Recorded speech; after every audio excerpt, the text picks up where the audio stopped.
আমি চাঁদ, আমি মানুষের যন্ত্রণায় অতিষ্ঠ। এরা আমাকে ডাকে, আয় আয় চাঁদ মামা, টিপ দিয়ে যা। আমি চাঁদ, আমি কেন যাব তোকে টিপ দিতে? আমার কি আর কোনো কাজ নাই? এরা ছোটবেলায় আমাকে ডাকে চাঁদ মামা, এরপর বড় হয়ে একটা প্রেম করা শুরু করলে তুলনা করা শুরু করে নিজের প্রেমিকার সাথে। আগে ঠিক কর আমার জেন্ডার কি, আমি তোদের মামা নাকি গার্লফ্রেন্ড? মানুষ আমাকে মিথ্যা অপবাদ দেয়, বলে চাঁদেরও কলঙ্ক আছে। আমার কি কলঙ্ক আমি নিজেও জানি না। জীবনে কোনো গ্রহ উপগ্রহের সাথে টাচ পর্যন্ত করলাম না, অথচ আমার নাকি কলঙ্ক আছে।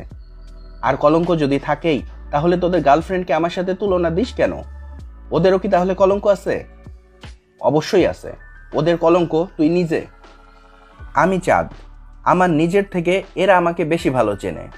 আমার নাকি চাঁদের বুড়ি আছে, চরকা কাটে, অথচ আমি নিজেই জানি না।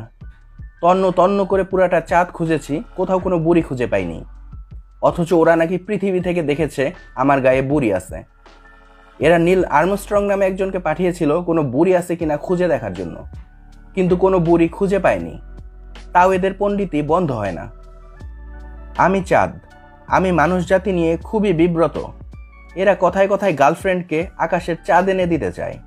2 টাকার বাদাম এনে দেওয়ার সামর্থ্য নাই, চাঁদ এনে দেবে। বোকা মেয়েগুলাও এ কথা শুনে খুশিতে টকবক করে। আমার নিজেকে মাঝে মাঝে এনার্জি বাল্ব মনে হয়।